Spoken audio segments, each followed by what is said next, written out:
Ha resucitado, ha resucitado, ha Ha resucitado. resucitado.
Queridos hermanos y hermanas, apreciados amigos que nos ven y nos escuchan, nos sentimos complacidos nuevamente de estar con ustedes compartiendo una lección del Ven Sígueme el día de hoy con una ocasión muy especial.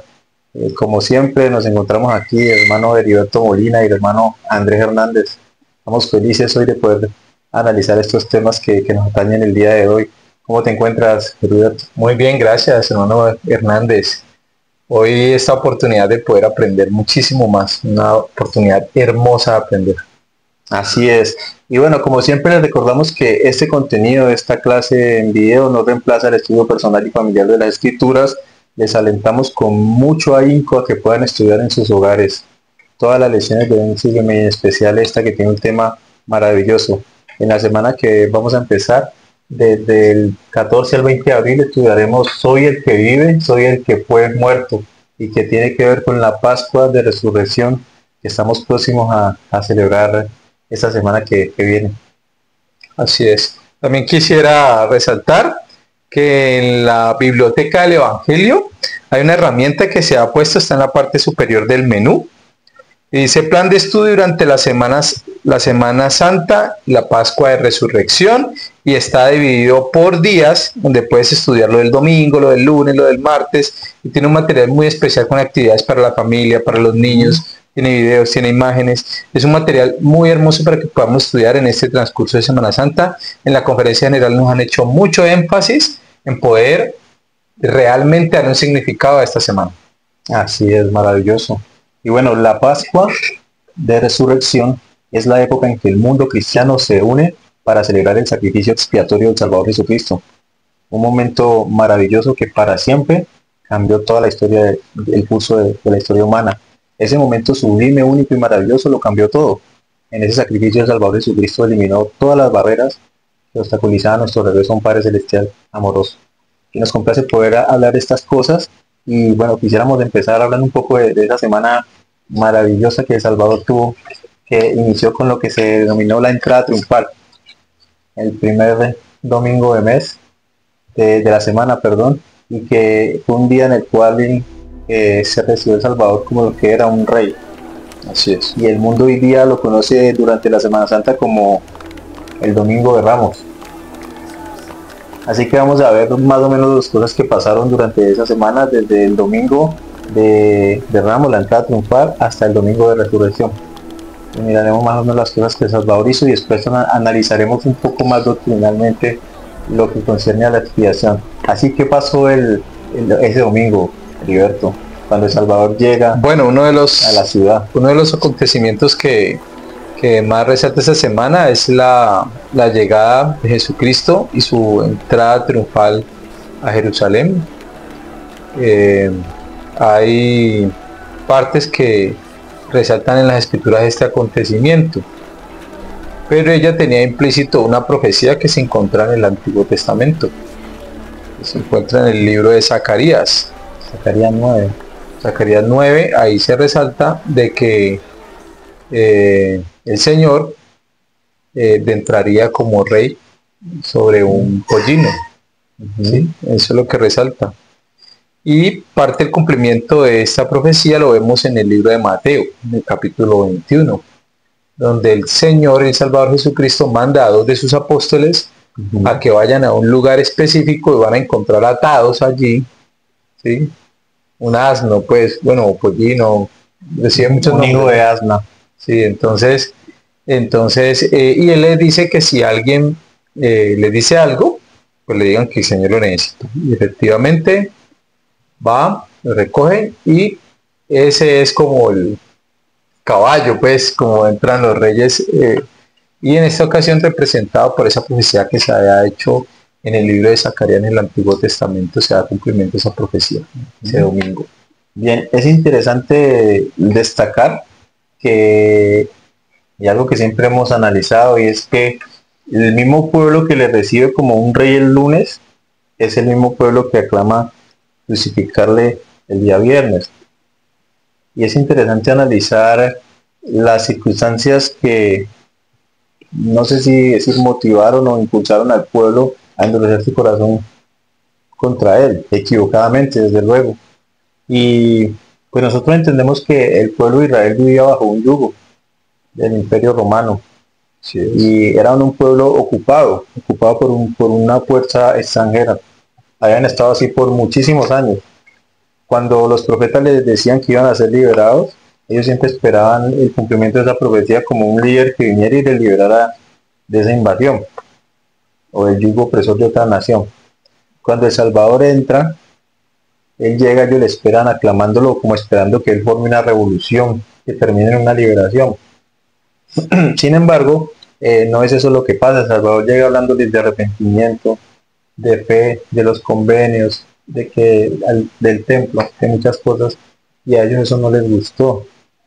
Es decir, no era la clase de líder que ellos buscaban. ¿Y qué piensas tú, por ejemplo, que en ocasiones de nuestras vidas nosotros quizás no vemos a nuestro Dios como lo que esperábamos de él, o hacemos una oración, pedimos algo y hay veces sus respuestas no son lo que nosotros esperábamos? ¿Y qué reacciones podemos tomar a veces o qué reacciones deberíamos tomar? Pues a veces es un sentir, el hombre natural, el pensar que las cosas deben acontecer como nosotros esperamos que sucedan. De hecho, el mundo en general tiene preguntas, bueno, si hay un Dios, ¿por qué permite esto y por qué permite lo otro? ¿Sí? Y en ese contexto de creer de esa manera, estamos actuando de la misma manera en que lo hizo el pueblo de Israel en esa ocasión con el Salvador. ¿Sí? De hecho, lo que tú mencionas me hace pensar mucho que a quien eligieron salvar, porque pues había un día en que tenían la oportunidad de darle la salvación a alguien que estuviese siendo castigado, o eligieron a Barrabás precisamente porque Barrabás, aparte de ser un ladrón, era un revolucionario. Pensaron que iban a ir con espada y con poder de protesta y desprecio a quien ellos consideraban no era lo que querían. Así es. Así es, y entonces, bueno, estamos hablando a grandes rasgos del domingo, que es la entrada triunfal, pero luego viene el lunes, ¿no? Lunes de purificación en el templo. Entonces se dice que el Salvador Jesucristo va al templo y ¿qué es lo que él encuentra? Encuentra muchas personas vendiendo, mercadereando cosas, y vendían y compraban los otros, y cuando él ve esto, digamos, muchos dicen que él se molesta, pero en realidad no creo tanto que fuera como un enojo como el que nos puede pasar a nosotros a veces, sino que más bien era otra clase como de celo con lo que era sagrado el templo. Y él dice que lo habían vuelto como la cueva de ladrones. Y hay muchas cosas que nosotros hablando entre nosotros podíamos pensar que quizás, bueno, uno no puede decir que los vendedores eran ladrones porque estaban vendiendo, pues vender no era algo ilegal. Sin embargo, podían haber muchas circunstancias que rodeaban esa situación, como el hecho que los hubieran puesto allí en los alrededores del templo, quizás porque ahí concurría la gente a tener su fe para poder vender más, o quizás los líderes religiosos que tenían la autoridad sobre el templo, por alguna razón les habían permitido hacerse allí, quizás recibiendo, y eso es especulación de nosotros, no sabemos, quizás recibiendo algún tipo de prebenda o algún tipo de beneficio por dejarles hacer allí. Yo creo que estaba muy enfocado más bien en eso, en que como era un sitio tan concurrido, era un pueblo muy espiritual, estaba concurrido, entonces era muy importante para ellos saber que Jesucristo iba a llegar, toda la gente iba a llegar a escuchar a Jesucristo y su mensaje, o a Dios y su mensaje allí, entonces por eso pusieron las ventas en ese lugar tan preciso. Que como era un lugar donde la gente acudía a su fe, empezó a hacerse mucho más comercial el vender allí. Y eso pudo haber llevado a que la gente se asentara. Y lo que como consecuencia tuvo eso es que la gente se enfocaba más en ir a comprar que en ir al templo. Y quienes iban al templo se distraían en el comercio. Pasa cuando tú vas a un centro comercial, por ejemplo, a ir a ver una película con tu hijo o con tu hija, y de pronto pues le gusta ir y vitrinear, ¿no? Ir y ver todo lo que hay en el centro comercial. Y lo mismo estaba pasando. El comercio que estaba allí estaba extrayendo de lo sagrado que era ese lugar en realidad. Y eso era lo que intentaba transmitir El Salvador, ¿sí? Y su deber era hacer respetar la casa de su padre. Exacto. Y seguro los intereses que ahí circundaban por dinero, de comercial, seguro había hasta gente que se enojaba la una con la otra porque me vendiste mal. Todo lo que pasa alrededor de las relaciones comerciales. Así es. Todo eso hacía que El Salvador sintiera muy acertadamente que se estaba mancillando el nombre de la casa del padre. Y de hecho, pues en Doctrina y Convenios, la sección 88 nos dice que prepararlo todo y hacer todo lo que fuera necesario para establecer una casa, ¿no? Una casa de orden, una casa de fe, de oración, una casa de Dios. Entonces, resaltando la naturaleza sagrada, cada templo debidamente dedicado es literalmente la casa del Señor, el lugar donde el cielo y la tierra se unen, y es el lugar más sagrado de la tierra, el lugar donde el mismo Dios se manifiesta a sus hijos. Entonces nosotros no podemos revolver la idea del templo con otras cosas vanas del mundo. Y eso fue lo que Así Salvador es. quiso poner de Y manera. es bueno también meditarlo en el sentido del hogar, ¿no? Tratar de que el hogar pueda ser un lugar de refugio de las ansias de Satanás y que no hayan cosas que puedan distraernos del estilo de vida que debemos tener como santos de los últimos días. Se nos ha invitado que pongamos en orden todas las cosas. De hecho, nos ha invitado a través de varios profetas que realicemos algunas cosas que son muy importantes para nuestra familia, como lo hizo cuando instituyó la noche hogar, como cuando hubo un profeta que hizo mucho énfasis en la oración de rodillas, Exacto. y así muchas cosas que realmente hacen que nuestro hogar esté siendo preparado para ser un lugar santo, que también sea parte de Muy bien, ¿y qué pasó ahí entonces el martes? Ya vimos domingo, lunes, miremos lo que pasó el martes. una conversación muy especial donde se le pregunta al Salvador cuál es el más importante de los mandamientos. Y a mí me encanta ese acontecimiento. El Señor en esa ocasión habla a través de parábolas también, pero lo más importante que le enseña es cuáles son los dos principales mandamientos. Y cuando lo escuchamos mencionar que el uno está enfocado en amar a Dios sobre todas las cosas, con toda nuestra alma y toda nuestra mente, luego habla de amar al prójimo como a nosotros mismos, ¿sí? Y vemos que ese mandamiento es lo que realmente encierra los 10 mandamientos de la ley de Moisés, porque están divididos ahí entre ellos. Entonces, no hay nada de los mandamientos, inclusive de muchos de los que tenemos en las escrituras, que no tengan relación con esos dos. Todos tienen relación con esos dos grandes mandamientos. Y en una sabiduría impresionante, El Salvador da una enseñanza magistral en cuanto a cómo podemos salvarnos solamente si tenemos en nuestra mente esos dos objetivos. Y que toda la ley y los profetas dependen de esos dos mandamientos. Y claro, uno lo analiza y tiene sentido. O sea, si tú amas, no robas. Si amas, no engañas. Si amas, no vas a matar sin necesidad de algo. Así de sencillo. Y todo se refleja. Bueno, y el miércoles. El miércoles es un día que fue el día en que El Salvador se retira a Betania, ¿no? Betania, perdón. Y entonces allí es donde El Salvador es ungido. Es ungido por una mujer, ¿no? Entonces, cuando él es ungido, uno de los apóstoles, que ya sabemos cuál, le dice al Señor, pero ¿cómo has hecho eso? Le dice a la mujer, has derramado todo esto que cuesta tanto y que podríamos haberlo usado en los pobres. Y El Salvador le reprende y le dice que es necesario que él no siempre va a estar con ellos y que ella le ha hecho un gran bien. Y una cosa interesante de analizar es que en las escrituras dice que fue ungida con un perfume. Ungido, perdón. Ella lo ungió con lo ungió con un perfume. Pero cuando analizamos bien, no era un simple perfume. Era un aceite de nardo, ¿no? Un perfume de nardo que era un aceite con aroma, aromático. Era un aceite muy puro. Y de gran valor refinado. Exacto. Era como el mejor aceite que hoy puedan vender en la actualidad. Y hay que entender que los aceites en esa época eran una de las cosas de más alto costo. Así es. ¿Sí? Y más si era refinado. Y más si era refinado. Y estamos hablando de que el aceite de olivo en esa época era algo que daba muchísimo dinero. Imagínate el aceite de nardo, que ellos en la misma escritura aprendemos de que era supremamente costoso. Por el comentario del apóstol nos damos cuenta, del acompañante que está allí, que era algo costosísimo. Así es, y no, para que una persona la ungieran así tenía que ser adinerada y de mucho poder. Sí, eso solo se hacía con los grandes reyes. Sí, y algo que también podemos aplicar en la actualidad con esa experiencia es que hay personas que a veces censuran cuánto esfuerzo hay en que los templos se puedan construir con los materiales de la mejor calidad.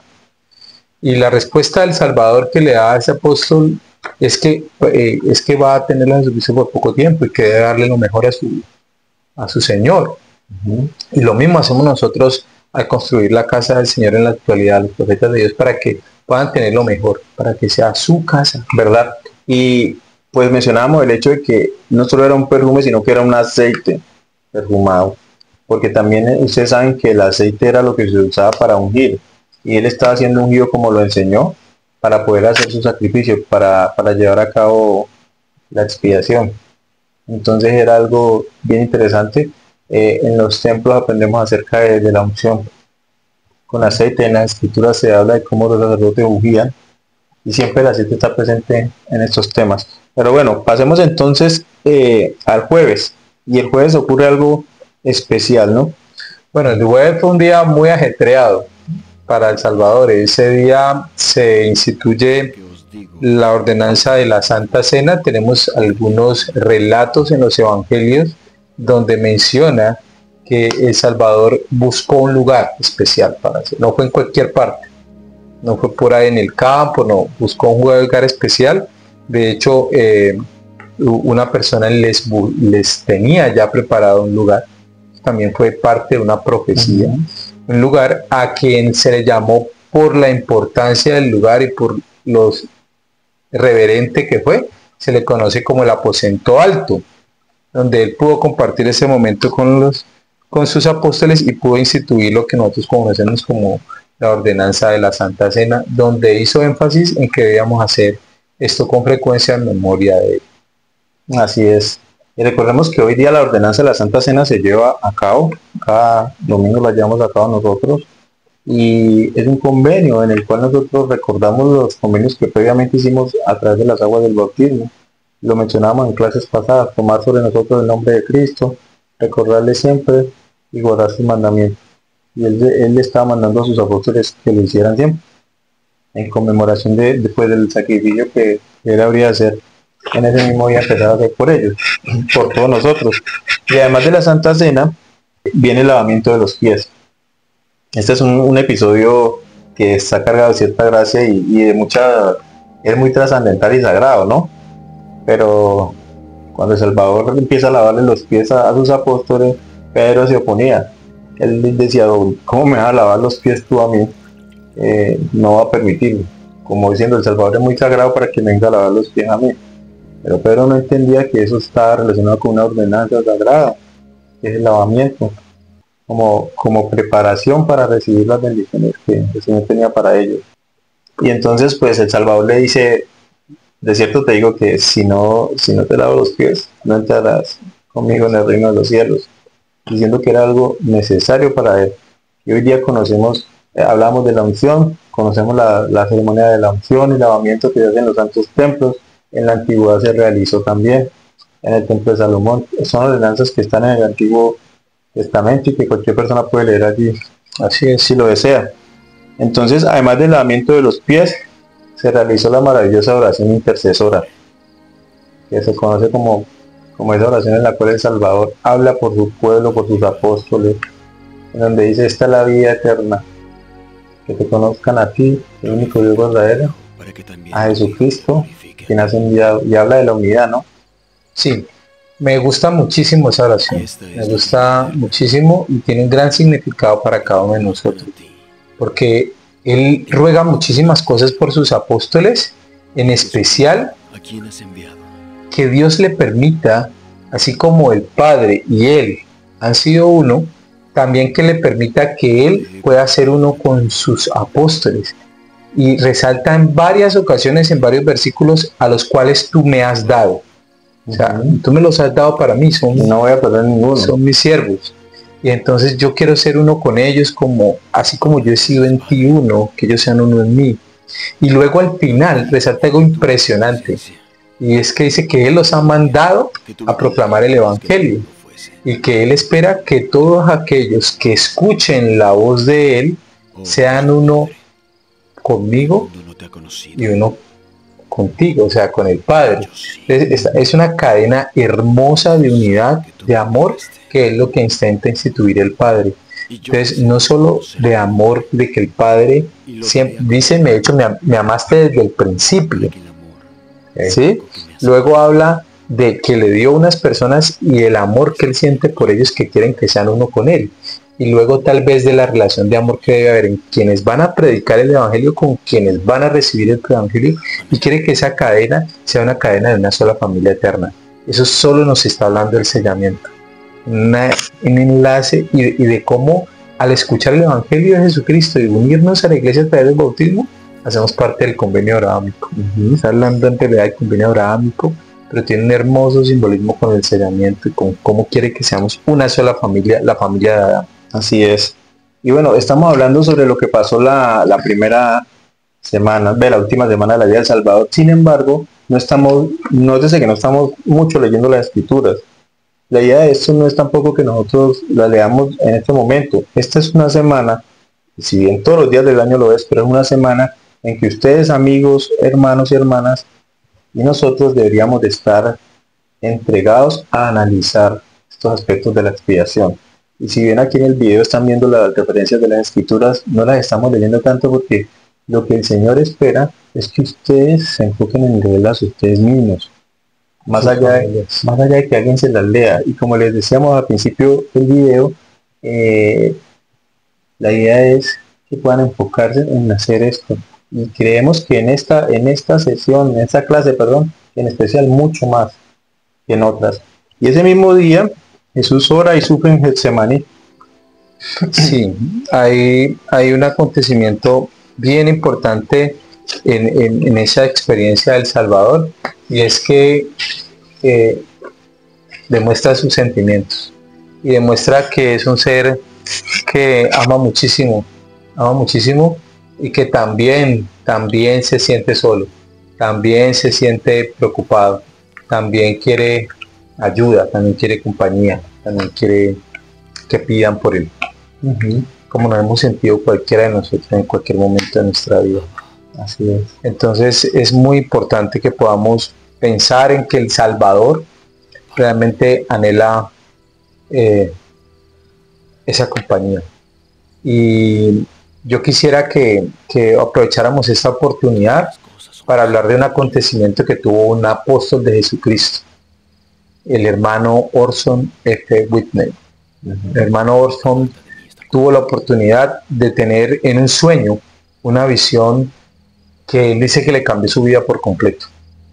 Y me gustaría que pudiésemos leerla, poder hablar un poquito acerca de esta visión. Es una visión que la escuché de seminarios, pero siempre la llevo en mi mente. Y hoy, mientras estaba repasando lo que habíamos preparado toda esta semana, me vino a la mente, recordé esto. El elder Orson F. Whitney dice: me parecía estar en el jardín de Getsemaní presenciando la agonía del Salvador. Vi que Jesús pasaba con Pedro, Santiago y Juan por una portezuela que había a mi derecha. Después de dejar allí a los 3 apóstoles y decirles que se arrodillasen y orasen, el Hijo de Dios atravesó el jardín yendo a un lugar donde también se arrodilló a orar. Era la misma oración que conocemos los estudiosos de la Biblia. Padre mío, pasa de mí esta copa, pero no sea sino tu voluntad. Cuando oraba, las lágrimas le corrían por su rostro que yo veía de frente.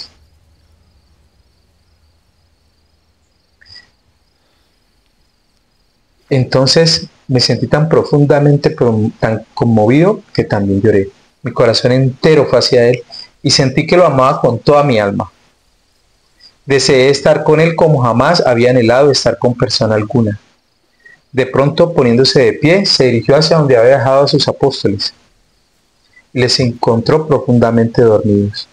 Despertándolos suavemente, les preguntó con un tono de dulce reproche, sin el más traza de enojo ni impaciencia, si no podían velar con él tan solo una hora. Allí estaba él, cargando sobre sus hombros el indescriptible peso abrumador de los pecados del mundo, atravesándole su alma, los congojos de todo el género humano, y ellos, sus apóstoles, no podían acompañarlo a él tan solo una hora. Él fue, se levantó otra vez, fue hasta ellos, volvió y les despertó, y volvió a su lugar a seguir orando, y esto pasó 3 veces.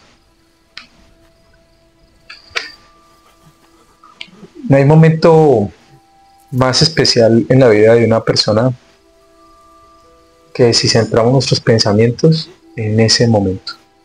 Y tiene que haber sido un privilegio muy elevado para el elder Whitney haber tenido esta visión y haberse le permitido echar un vistazo a ese acontecimiento. Yo creo que todos anhelamos una escena así. Y eso debería de servirnos de amplia reflexión para saber que en ese momento de sufrimiento sus apóstoles le dejaron solo. Y yo me he preguntado durante varias veces en mi vida, cada vez que recuerdo esta experiencia del elder Orson F. Whitney, cómo nosotros a veces dejamos solo al Salvador. Cuando no seguimos sus consejos, cuando somos tardos en cumplir las cosas que nos han asignado, como la administración, ¿sí? Como ir a ayudar a alguien que necesita el ánimo. Y me acuerdo también cuando él enseñó que cuando fuisteis y ayudasteis a otro, también a mí lo hicisteis, en la parábola de habla de los corderos y los cabritos. Entonces creo que cuando nosotros hacemos esto a alguien más, es como si hubiésemos acompañado al Salvador ahí con el elder Orson F. Whitney y mirar esa escena tan especial en la vida de él. No sé qué sientes o qué piensas al respecto. Así es, no creo que haya un acontecimiento más, digamos, conmovedor que la escena de imaginarse al Salvador Jesucristo en Getsemaní, llorando, suplicando por cada uno de nosotros. El sacrificio del Salvador Jesucristo es sin duda una de las cosas, diría yo, más tiernas, o quizás no, la más tierna de todas las cosas que hayan ocurrido en la humanidad. Al principio decíamos que era un momento que lo había cambiado todo. Sin el sacrificio expiatorio de Cristo nada tendría sentido. Si el Salvador Jesucristo hubiese venido a la tierra haciendo milagros, levantando a Lázaro, haciendo de todo, hasta sanándole la oreja al soldado, pero si no hubiera hecho la expiación, ¿de qué tenía sentido? Nada hubiera valido la pena. Y tal vez esa fue la razón cuando el mismo Salvador Jesucristo le dice al Padre Celestial, si quieres pasa de mí esta copa, cuando el Padre se aleja, y él dice, Padre, ¿por qué me has abandonado? Se aleja para permitirle que él pueda cumplir con su obra, consumar su obra para que nosotros pudiéramos tener la capacidad de arrepentirnos y ser perdonados. Ese mismo día, jueves, era la madrugada, ya al amanecer del viernes, madrugada, no sé, diría yo 1 de la mañana, 2, se aparece el Sanedrín, se aparecen para llevárselo preso, para arrestarlo, guiados por uno de sus apóstoles, Judas, quien a través de un beso muestra quién es Salvador, y el Salvador le dice que si con un beso entregas al Hijo del Hombre. Son más o menos los hechos que ocurrieron.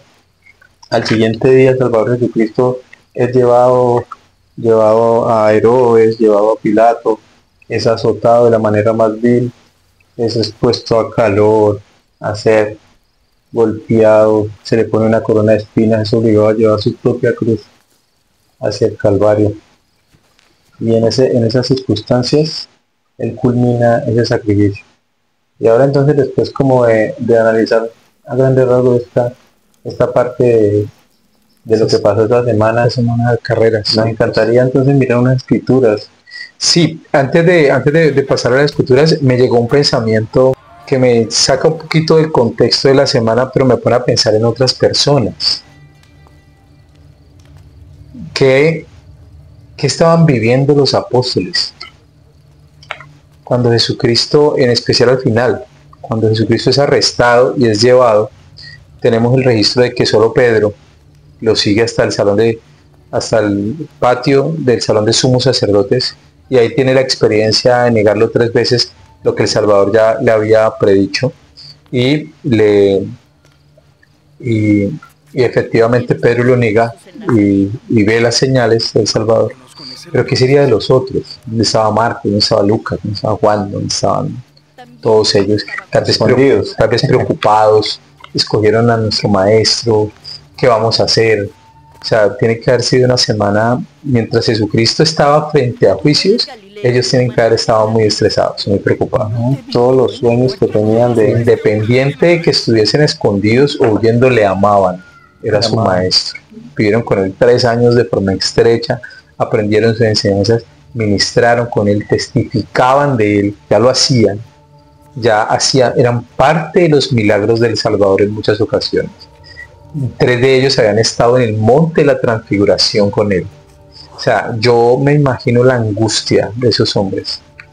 No tenían arrestado a su maestro. Entonces, válido también pensar qué pasaría si nosotros hubiésemos tenido ese contacto con él de forma estrecha, y qué hubiésemos sentido en esa semana, en ese día que lo arrestan. ¿Qué hubiéramos sentido? Sí, era algo que no era fácil para nadie. Y uno no puede decir que Pedro era cobarde, porque él sabía que al cortar la oreja del soldado también iba a ser condenado a muerte. Pero lo hizo sin embargo. Así que, bueno, es interesante analizarlo. Y bueno, para seguir del libro que estamos viendo este año, de Doctrina y Convenios, los temas que tienen que ver con la expiación. De hecho, ya hemos visto algunos, como la sesión 18, Doctrina y Convenios, Doctrina y Convenios 19, y en varias de las escrituras que ya hemos visto habla sobre eso. Y el Manuel nos dice, pues ya un poquito más adelantito de lo que hemos estado mirando, que el 3 de abril de 1836 era domingo de Pascua de Resurrección. Después de ayudar a administrar la Santa Cena a los santos que estaban en el recién dedicado templo de Kirtland, José Smith y Oliver Cowdery encontraron un lugar tranquilo detrás de un velo e inclinaron la cabeza para ofrecer una oración en silencio. Entonces ese día sagrado en que los cristianos en todas partes estaban conmemorando la resurrección de Jesucristo, el Salvador Jesucristo mismo se apareció en su templo declarando: soy el que vive, soy el que fue muerto. Y eso está en la sesión 110 de Doctrina y Convenios, versículo 4. Y hay unas cosas aquí que nosotros podríamos analizar, y dice: ¿qué significado tiene cuando el Salvador Jesucristo dice soy el que vive? ¿Qué significa eso, por ejemplo, para el mundo? ¿Qué significa eso, por ejemplo, para la iglesia? ¿Y qué significa eso, por ejemplo, para mí? Soy el que vive. El Salvador Jesucristo de muchas maneras nos ha recordado acerca de la importancia de su rol. El Salvador Jesucristo no solamente resucitó al tercer día y se fue para el cielo a estar con el Padre Celestial y ya terminé toda mi obra y no hago nada. En días pasados mencionábamos que Él es un Salvador que está presente en la vida de nosotros. En la obra de la restauración Él está siempre presente. En las sesiones de Doctrina y Convenios quien habla siempre es el Salvador Jesucristo. A veces pareciera que hablara el Padre Celestial, pero es el mismo Salvador Jesucristo que está utilizando su investidura divina para hablar como si fuera Él. Pero siempre es el Salvador Jesucristo el que habla. Él es un Dios activo, soy el que vive. Y Él vive para consolar. Él vive para sustentar. Él vive para mis angustias sosegar. Él vive para perdonar nuestros pecados. Él vive para que nosotros tengamos la oportunidad de arrepentirnos y ser perdonados. Así es. Entonces son aspectos de suma importancia, querido hermano. Ustedes y nosotros en nuestras pruebas, ustedes en sus pruebas que están pasando, sus dificultades, esas cosas que en esos días les están preocupando, esas cosas, esos problemas que ustedes creen que no ven una solución, que no es tan fácil encontrar una solución para esos problemas, un problema de salud, una enfermedad grave, un problema de desempleo, un problema de abandono por parte de un cónyuge, de un hijo rebelde, de inseguridad, de tantas cosas que atañen a la familia humana. La respuesta es que Él vive, y Él vive para estar presente en cada una de esas situaciones de nuestra vida. Y sean cuales sean nuestras circunstancias, no hay una circunstancia tan difícil, no hay un charco tan sucio, un lodo tan denso, una profundidad tan enorme dentro de la cual el Salvador no pueda depositar sus manos, incluso meter parte, yo creo que hasta su cara para mirar allá y sacarlo a uno. Él lo hace, y Él siempre lo hace si tan solo nosotros estamos dispuestos a pedírselo y a creer en Él y a aceptar la clase de Salvador que Él es, a recibirlos a Él el día domingo con ramos y el día viernes estar con esos mismos ramos, diciéndole: lo que dijiste no pensaba que fuera a ser así, la idea que tienes de mi vida yo no pensaba que fuera a ser, yo no lo pensé así, es más, en el fondo no estoy ni de acuerdo, pero si tú lo dices, aquí están mis ramos, levantados de cualquier manera, tal como dijo Sabrat, Mesach y Abednego.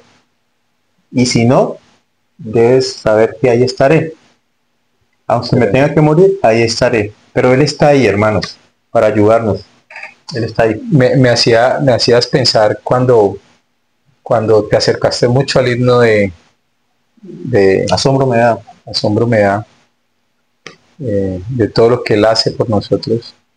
Me hiciste también acordar de que el libro de Mormón nos enseña mucho en cuanto al valor que Jesucristo en su sacrificio expiatorio tiene para nosotros. Y allí aprendemos de que no hay de quien más hablar, no hay de quien más escribir, no hay de quien más testificar, para que nuestros hijos sepan a qué fuente han de acudir para la remisión de sus pecados. Así es. Y todo ese sufrimiento, toda esa angustia que Él vivió por nosotros, nos hace pensar en que Él puede superar cualquier otra cosa y que nuestras cargas se vuelven livianas. Si hay alguien que siempre me ha llamado muchísimo la atención en cómo discursaba en cuanto a la expiación de Jesucristo y cómo tenía relación con la enfermedad y hasta con el mismo dolor, era el Elder Nehemiah Maslow, el Corón de los 12 Apóstoles. Un hombre que muchos de sus discursos finales en las conferencias generales los tuvo que hacer de pie con intenso dolor a causa de su cáncer. Y siempre testificaba del sacrificio expiatorio del Salvador Jesucristo. Yo creo que cuando uno llega a conocer la profundidad de la expiación, de hecho la invitación que nos ha hecho el profeta, no esta conferencia sino la anterior, conocer, estudiar hasta el fin de sus días la expiación del Salvador, fue la invitación que nos hizo. Llega uno a comprender que hay muchas cosas que no le hemos hallado la profundidad necesaria, que no le hemos hallado el significado real en nuestras vidas, cómo nos afecta para bien, cómo nos bendice el sacrificio del Salvador. Y a veces en nuestros errores de los afanes de la vida, de nuestro carácter, de nuestro comportamiento, son causa de no comprender muchas cosas que si comprendiéramos nuestro actuar fuera distinto. Falta entender la doctrina. Así es. El Salvador Jesucristo lo dio todo y él tenía unas razones que él mismo nos expone que son muy valiosas, y en la sesión 18 de Doctrina y Convenios, versículo 10, estudiamos hace un tiempo, dice 10:11, dice: recordad que el valor de las almas es grande a la vista de Dios, porque aquí el Señor vuestro Redentor padeció la muerte en la carne, por tanto sufrió el dolor de todos los hombres, a fin de que todo hombre pudiese arrepentirse y venir a él. Y ha resucitado de entre los muertos para traer a todos los hombres a él, mediante las condiciones del arrepentimiento. Y cuán grande es su gozo por el alma que se arrepiente. Hermanos y hermanas, el Salvador Jesucristo dice que grande es el valor de las almas, grande es el valor de mi alma, de tu alma, de cada uno de ustedes. Grande es el valor. Hace unos días analizábamos sobre el valor de las almas y qué es lo que hace valiosa un alma. Y lo comparábamos con qué es lo que hace valioso un objeto. Por ejemplo, un iPhone, ¿por qué es tan caro? La respuesta más clara es que es caro o costoso porque la gente está dispuesta a pagar ese valor por él. No hay otra razón. Si ninguna persona lo comprara, bajaría por la demanda, por ley de oferta y demanda. Al bajar la demanda, el producto bajaría de precio. Nadie estaría dispuesto a pagar ese valor por él. Así que algo es valioso cuando uno está dispuesto a pagar un alto precio por eso. Y entonces, ¿cuál es el valor de un alma? Si Jesucristo dijo que su sacrificio es infinito, si eres tú dispuesto a pagar un precio infinito por nosotros, entonces nuestro valor es infinito. Y él dice que es grande. También me encanta cómo otros líderes lo han analizado al decir que el valor de un alma está dado también en función de la capacidad que esta alma tiene, o este alma tiene, de llegar a ser como Dios es. De vernos como lo que podemos llegar a ser. Y en el ejemplo que mencionabas primero del valor que Jesucristo pagó por nosotros, a él no le ha interesado si hay demanda, no le interesa si hay otro comprador. Él está interesado en nuestra alma. No necesita demanda. Él necesita solamente salvar el alma de Heriberto, salvar el alma de cada uno de nosotros, pero las opciones están abiertas para aquel que se arrepiente. Bajo las condiciones del arrepentimiento. Bajo las condiciones del arrepentimiento. De ninguna otra manera. Así es. Dice que cuán grande es el gozo que él siente. Imagínense cuán grande fue su dolor. Pues cuán grande es su gozo. Porque es directamente proporcional al amor que nos tiene, a todo lo que estuvo dispuesto a hacer por nosotros. Y dice: porque aquí yo he padecido estas cosas por todo, para que no padezcan si se arrepienten. Ajá. ¿Sí? mas si no se arrepienten tendrá que padecer así como yo. Padecimiento que hizo que yo, Dios, el mayor de todos, temblara a causa del dolor y sangrara por cada poro, y padeciera tanto en el cuerpo como el espíritu, y deseara no tener que beber la amarga copa y desmayar. Sin embargo, gloria sean al Padre. Bebí y acabé mis preparativos para con los hijos de los hombres. O sea, cuando él dice, gloria sean al Padre, es como si descansara de ese esfuerzo titánico, no es que él descansó para siempre, no, es un descanso que él toma y un descanso más de éxito, de logro. Ya tenemos esta opción para todos los hermanos, todos mis hermanos, dice él, de la humanidad. Ya lo logré, gracias a esto todo. Que logré, que me esforcé con toda mi alma, ahora todos ellos tienen la opción, si se arrepienten. Es maravilloso, es como si algunos versículos de la sección 18 tuvieran como continuación estos versículos, en especial del 16 al 19 de la sección 19, es como si encajara perfecto en ese mensaje que el Salvador le da al profeta José en estas revelaciones. Maravilloso. Entonces entendemos cómo el Salvador Jesucristo, que de hecho es la única parte de la escritura donde él describe su padecimiento, ¿no? Sí. Lo describe él mismo. Sí. En Isaías 53, creo, el Salvador Jesucristo habla, es el profeta quien habla y dice que él fue despreciado por los hombres, varón de dolor, experimentado en quebranto. Pero aquí el mismo Salvador dice padecimiento que yo, y que deseara no tener que beber esa copa. Y también uno de los evangelistas dice que fue tanto que tuvo que bajar un ángel del cielo para ayudarle, pero siempre lo escribe en segundas personas. Este acontecimiento donde el mismo Salvador expresa cómo fue su experiencia debe tener un gran significado para nosotros, sí o sí. Deben tener un gran significado para nosotros. Recordemos que estas escrituras se dieron como respuesta a Martin Harris cuando tenía que hacer un sacrificio de entregar su temporal, y él está diciendo, hombre, pues yo lo he hecho todo lo que yo hice, mire, compárense ustedes conmigo. Y eso es lo que todos debemos de hacer cuando pasamos por nuestras dificultades o pruebas. Sí, está bien, a mí me puede dar alguna enfermedad, o sea, yo puedo tener un accidente, yo puedo perder un cónyuge, yo puedo perder un hijo, yo puedo tener muchas dificultades, no tener quizás alimentos en mi hogar, pero el Salvador Jesucristo padeció algo que yo no puedo ni siquiera lograr imaginarme cabalmente. Es imposible que nosotros podamos entender, hermanos, cabalmente la magnitud del sufrimiento que el Salvador padeció. Y es imposible que podamos hasta valorarlo cabalmente. Sin embargo, Él solo nos pide que le amemos, que guardemos sus mandamientos y que amemos a nuestro prójimo. Son cosas en las que nosotros debemos trabajar. Él está con nosotros, su expiación es para nosotros. Es para que podamos ser bendecidos. Él ha hecho todo esto que ustedes y nosotros tenemos, iglesia. Y es gracias a esa expiación. La expiación del Salvador Jesucristo tiene dos partes fundamentales. Por lo general, cuando hablamos de la expiación, hablamos de perdonar pecados, de el poder redentor que tiene. Y está bien, si nosotros nos arrepentimos podemos ser perdonados. Pero Jesucristo no solamente nos proveyó de eso. El Salvador Jesucristo, además de darnos el poder redentor, también nos ha dado a través de su expiación el poder habilitador. El poder habilitador que la expiación tiene para nosotros nos provee la gracia necesaria para que podamos ser fortalecidos en los momentos difíciles. Esos momentos de dificultad en los cuales no sabemos qué hacer, en los cuales todo parece oscuro, en medio de las enfermedades mentales y físicas, en medio de esos momentos de confusión, de que nos sentimos abandonados, olvidados. Allí está la gracia de Él.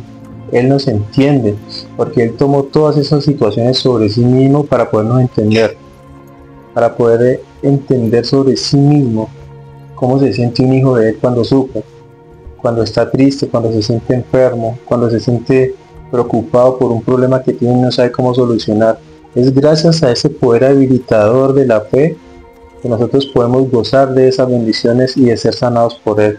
Un poder que nos sana física y mentalmente, así como espiritual. Que podemos arrepentirnos y recibir perdón de nuestros pecados, pero además podemos recibir el bálsamo sanador de Él y su compañía en los momentos difíciles, diciéndonos, He aquí, yo soy tu Salvador, soy quien fue inmolado por tus pecados y estoy aquí para darte la mano y para salvarte y no te dejaré solo jamás. Así es. Entonces, no sé si tenía un comentario, te ha quedado algo aquí. Bueno, entonces en la sesión 45 de Doctrina y Convenios, versículos del 3 al 5, hay algo que es equivalente como a la oración intercesora, ¿no? Que vimos en Mateo. Entonces el Salvador ahí dice: escuchad al que es vuestro intercesor con el Padre, que aboga por vuestra causa ante él, diciéndole: Padre, ve los padecimientos y la muerte de aquel que no pecó, en quien te complaciste. Ve la sangre de tu Hijo que fue derramada, la sangre de aquel que diste, para que tú mismo fueses glorificado. Por tanto, Padre, perdona a estos hermanos que creen en mi nombre, para que vengan a mí y tengan vida eterna. Y dice en el 6: escuchado, pueblo de mi iglesia. Nos vuelve a decir escuchar. Entonces él habla al Padre y le dice que nosotros somos representados por él. Mira lo que yo he hecho, mira cómo yo he sufrido, Padre. Ten misericordia de ellos, de los que me siguen y me escuchen. Y qué bendiciones puede uno esperar más de Salvador, de alguien que lo dio todo, si no es uno entregarse a él en voluntad para que él lo pueda sujetar de sus manos, lo pueda llevar a través de la barra de hierro hasta el árbol de la vida. Llega a mi mente el pensar que Jesucristo es un ser tan amoroso y que me unieron dos acontecimienlos en mi mente en ese momento. Es cuando él está en la cruz y dice: perdónalos porque no saben lo que hacen. Luego escucharlo, interceder por nosotros ante el Padre. Y es raro porque en muy pocas escrituras es como si nos dijeran: hey, escuche esto que yo le voy a pedir a mi Padre, porque es por usted que voy a pedir. Exacto. ¿Sí? Entonces, es tan amoroso eso. O sea, yo en ese momento acabo de sentir que él te ama. Acá te ama a ti, me ama a mí. Y él dicen: escuchen esto, Padre, ve los padecimientos de aquel que no pecó. ¿Sí? Ahora te pido que perdone a estos mis hermanos. Es tan detallado que dice: a estos mis hermanos. Es maravilloso. Es como cuando el hermanito, cuando te van a dar correa por algo que hiciste y el hermanito se mete y me dice: venga, no, perdónelo esta vez, ¿no? Es algo similar, pero en una profundidad espiritual que tiene que ver con estos hechos. Hay un maravilloso don que tú mencionaste ahorita, que es el don de la gracia. Y si nosotros hemos vivido y nos hemos esforzado con toda nuestra vida, el don de la gracia cubrirá el resto que nosotros, después de esforzarnos con toda nuestra alma, no podamos cubrir. Y eso solo lo logra el Salvador. Eso lo hace Él por ese infinito amor que hay en Él. Yo creo que es muy importante que nosotros podamos pensar en eso. Podamos pensar que está plegado de amor, palabras, que son dirigidas directamente a cada uno de nosotros. Así es. Bueno, y no mencionábamos hace un rato, olvidamos mencionarlo, cuando el Salvador Jesucristo es crucificado y muere, él resucita el tercer día. Pero entre ese tiempo, él fue al mundo de los espíritus a predicar el Evangelio. Primera de Pedro 3, así lo enseña, a los espíritus encarcelados, mostrando cómo es de amplia la naturaleza de su expiación, el amor, su justicia y misericordia. Aquellas personas que no tuvieron la oportunidad de conocer el Evangelio, entre los cuales se cuentan muchos de nuestros familiares muertos, y que se encuentran del otro lado del velo, pudieron tener la oportunidad de que el Salvador mismo fuera y organizara a sus líderes allá para que pudieran enseñarles las cosas que no pudieron aprender acá, para que se iniciara lo que fue predicho a través del profeta Elías, la gran obra de los templos que se está llevando a cabo, y que fue la razón por la cual justo el pueblo había en ese momento dedicado el tema del templo de Quilán y otros templos que se han hecho. Entonces el Salvador Jesucristo en su expiación nos cobija a todos, hermanos, en la sesión 76 de Doctrina y Convenios, versículos 69 y 70, nos dice lo siguiente, hablando acerca de quienes son obedientes. Dice, estos son aquellos cuyos cuerpos son celestiales, cuya gloria es la del sol, sí, la gloria de Dios, el más alto de todos, de cuya gloria está escrito que tiene como símbolo el sol del firmamento. Y además vimos el mundo terrestre. Y aquí estos son los de lo terrestre. Bueno, en el 69 dice algo más importante. Son hombres justos, hechos perfectos, mediante Jesús, el mediador del nuevo convenio, que obró esta perfecta expiación, derramando su propia sangre, el sacrificio. Entonces, hombres justos, hechos perfectos, gracias a la expiación de Jesucristo, y son los que reciben las bendiciones de la gloria celestial. La expiación de Jesucristo provee los medios por los cuales el hombre puede arrepentirse y ser perdonado. Hace que las familias puedan ser eternas. En el tercer párrafo de la familia, una proclamación para el mundo, dice que los convenios y ordenanzas disponibles en los santos templos proveen los medios por los cuales la familia pueda estar unida para siempre. Así es. Entonces, eso es gracias a la expiación de Jesucristo. Si no fuera por esa expiación, eso no podría ser. Y es gracias a eso que puede hacer. Y es lo que puede hacer que nosotros como familia estemos unidos. No sé si tenías alguna cosa más. Sí, venid a Cristo y perfeccionados en él, y absteneos de toda impiedad.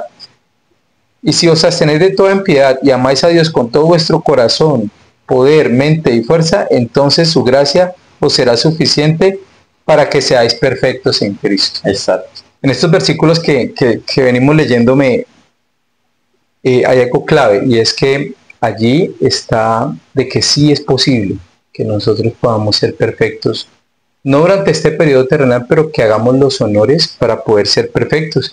Y Moroni en estos versículos está dando la fórmula, ¿sí? De que si nos apartamos de toda impiedad, si seguimos a Cristo, si guardamos sus mandamientos, vamos a poder ser perfectos en Cristo, o sea, en la expiación de Jesucristo, que es lo que tú mencionabas ahorita. Pero me llama la atención que en el libro de Mormón, cuando se mencionan las cualidades del capitán Moroni, no solo se habla de él como un hombre que se acercaba a esto que dice Moroni al final, en Moroni 10, sino que dice, sí, en verdad os digo, en Alma 48, 17, dice, sí, en verdad os digo, que si todos los hombres hubieran sido, y fueran, y pudieran ser, como Moroni, he aquí, los poderes mismos del infierno se habrían sacudido para siempre. Sí, el diablo jamás tendría poder sobre el corazón de los hijos de los hombres. Y aquí era un hombre semejante a Amón, el hijo de Mosía, sí, como a los otros hijos de Mosía, y también como Alma y sus hijos, porque todos ellos eran hombres de Dios. O sea, a veces nos enfocamos mucho en estos versículos en Moroni, pero es que Moroni hacía parte de un grupo de hombres que eran rectos. Y ahí lo resalta a él, pero luego dicen que él era semejante al uno, y al otro, y al otro, y hablan a Alma, y tal vez esté a Molec, y tal vez estén muchos hombres rectos que se esforzaron por guardar los mandamientos de Dios. De hecho, se ha mencionado que Abraham ya tiene un lugar al lado del Padre. Y eso es un gran significado, porque eso aterriza la idea de que realmente nosotros sí podemos llegar a ser dioses, sí podemos llegar a parecernos a Cristo, sí podemos lograr la perfección en el esfuerzo, obviamente acompañado con el don de la gracia que mencionabas. Yo creo que nosotros, leyendo estas escrituras y citando a estas personas y viendo su contexto y su comportamiento, nos damos cuenta que el ejemplo de Jesucristo sí les ha servido a otros y sí nos puede servir a nosotros. Así es. Y esa es la magia de su expiación. Es algo que nosotros podemos hacer de ello el propósito de nuestra vida. Tratar de entender esa relación con el Salvador y de valorarla. Nosotros no podemos echar en el saco roto el valor de la expiación de Jesucristo. No debemos hacer tal cosa, porque así como Él se alegra, que grande es su gozo por el alma que se arrepiente, también grande y enorme es su tristeza por un alma que se pierde. De las cosas más terribles que le pueden pasar al reino de Dios es que una sola alma se pierde. Y es lo que Él está tratando de hacer con nosotros, con ustedes, para que cada uno de nosotros y nuestras familias, nuestros amigos, podamos superar las dificultades de la vida, las pruebas de la vida y regresar victoriosos a la presencia de Él. Y yo, aun cuando no soy un hombre perfecto, cuando estoy lleno de defectos, debilidades que son manifiestas en la carne, he llegado a sentir muchas veces cómo el Salvador Jesucristo me ha salvado de circunstancias difíciles. He llegado a saber que Él me ama, y yo estoy seguro y sé y conozco del amor que tiene por la humanidad. Aunque el mundo se enfoque en las cosas malas, el Salvador Jesucristo se enfoca en las buenas. Él ahora mismo está haciendo grandes milagros, milagros de sanación física, sanación mental, espiritual. Él está rescatando a muchas personas a lo largo y ancho de este mundo y está llevando a cabo el gran recogimiento de Israel. Y nosotros somos sus manos. Sé que podemos servir para que nosotros podamos ser los instrumentos para que el reino de Él sea edificado, para que Él pueda edificar la iglesia por medio de nuestras manos, como lo veíamos en la clase pasada. Y es algo que podemos nosotros hacer si, solo si estamos dispuestos a hacerlo. Si nos olvidamos de nosotros mismos. En algunas oportunidades de mi vida, muy repetidas veces, me he sentido muy abrumado y sentía que no podía. Y de repente, en esos mismos momentos, me encontré ayudando a otros. A veces en cosas importantes, a veces en cosas que podían parecer irrelevantes o poco trascendentales para la salvación de ellos. Y al hallarme en ese momento de poderles servir, de repente me di cuenta que ese peso que sentía se sanó. Aunque sea en ese momento, se sanó. Y entonces el deseo de que se sane en todo momento me impulsa a querer hacer más cosas buenas para poderme sanar. Y yo sé, hermanos, que cuando nosotros nos enfocamos en solucionar, ayudar a solucionar los temas que atañen a la vida de los hijos de Dios, nuestro Padre Celestial se enfoca en ayudar a sanar los temas que atañen nuestras vidas. Nosotros trabajamos en las circunstancias de las vidas de sus hijos y Él trabaja en las nuestras. Pongan sus problemas en las manos de Él. Dejen sus problemas en la expiación del Salvador Jesucristo y sean ustedes, seamos nosotros las manos del Salvador. Vayamos a ayudar a la gente que lo necesita con lo que tengamos. A veces pensamos que necesitamos tener dinero para ayudar a otros y eso es falso. Nosotros podemos dar mucho de nosotros mismos, porque quien da de sí mismo es el que más da. Sé que estas cosas son ciertas, que el Evangelio restaurado es verdadero. Yo sé que Jesucristo en verdad pagó por mis pecados y por los de la humanidad. Y que Él nos ama no porque seamos perfectos, porque no lo somos. Nos ama porque podemos llegar a hacerlo y porque Él está dispuesto a ayudarnos. Y Él puede ayudarles a ustedes a solucionar el problema que estén enfrentando en este momento junto con sus familias y puede ayudarnos a nosotros a solucionarlo nosotros. Y así ha sido y así será, si tan solo creemos en Él. Y qué complacido me siento de poder compartir con ustedes estas cosas, a pesar de mis imperfecciones, y lo dejo en el nombre de Jesucristo. Amén. Amén. Así es, mis hermanos. No sé si quieras comentar alguna cosa ya para terminar. No, feliz de poder compartir este momento, invitar de nuevo a las personas a que puedan estudiar esta semana todo ese material que está allí, que el Señor ha preparado a través de sus líderes para que podamos tratar más profundamente este tiempo de Pascua de Resurrección. Así es, y nosotros tenemos como interés en hacer estos videos que pensamos que cualquier persona en el mundo, aunque sea unita, puede beneficiarse de ello, puede mejorar su relación con el Salvador Jesucristo y tener más fe en Él. Así que les pedimos que por favor nos síganos para que más personas nos vean y compártanos con alguien que pueda necesitar un aliento, un consuelo, que no nos cuesta nada poder compartirlo, y aquí estamos para hacerlo, y esperemos que el Señor nos dé mucha licencia para poderlo hacer. Ayúdanos a hacer crecer el canal y a llevarlo a sus amigos y familiares. Estamos muy agradecidos con ustedes y les deseamos un enfoque maravilloso esta semana en la expiación. Enfoquémonos en la expiación y veremos milagros. Así que con esto les dejamos y chao, feliz Pascua. tell them where to start, and I'll try to manage a smile. My wife tells me I always look like a judge instead of an apostle. My brothers and sisters, I appreciate this opportunity to speak for the First Presidency on the subject of the resurrection. We have just celebrated the birth of Jesus Christ. We now approach the celebration of Easter. Christmas and Easter are the most public celebrations of Jesus Christ and his ministry. Unfortunately, many Christmas celebrations have increasingly diminished references to the birth of Jesus Christ. Now it is mostly a retail holiday. For those of us who celebrate Christmas for its true reason, it is easy to understand our celebration of the birth of the Savior, because everyone understands what it means to be born. Easter celebrations do not have that clarity, because there is a widespread difference of opinion among various Christian denominations on the meaning of resurrection, literal or symbolic of something difficult to understand. For Latter-day Saints, the resurrection means that all who have ever lived will be resurrected, and the resurrection is literal.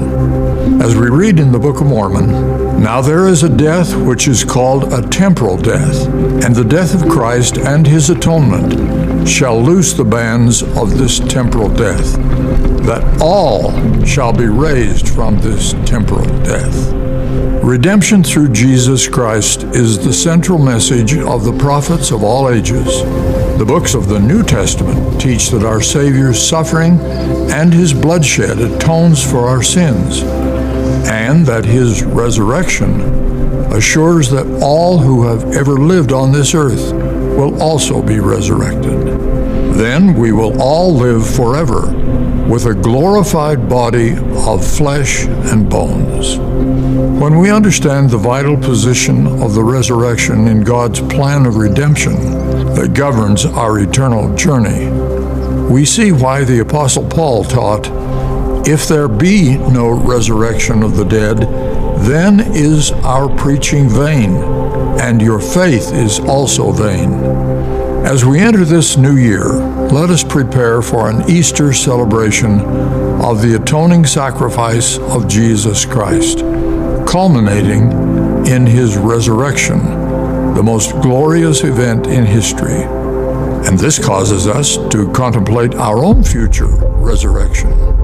No matter what others believe or do, we should celebrate the resurrection of our living Savior by studying his teachings and helping to establish Easter traditions in our society as a whole, especially within our own families. We challenge you to do so. As an example of such celebrations, we can be inspired by the Easter Sunday practice in some parts of the world, where believers greet one another with a three-word exclamation, "He is risen." The person so greeted responds with the same words, "He is risen." There are other ways to celebrate Easter. We can recognize the significance of the resurrection by teaching the profound meaning of the universal resurrection, which is made possible by the great plan and the boundless love of God the Father and our Savior, Jesus Christ. I testify of these things and invoke his blessings upon you. In the name of Jesus Christ, amen.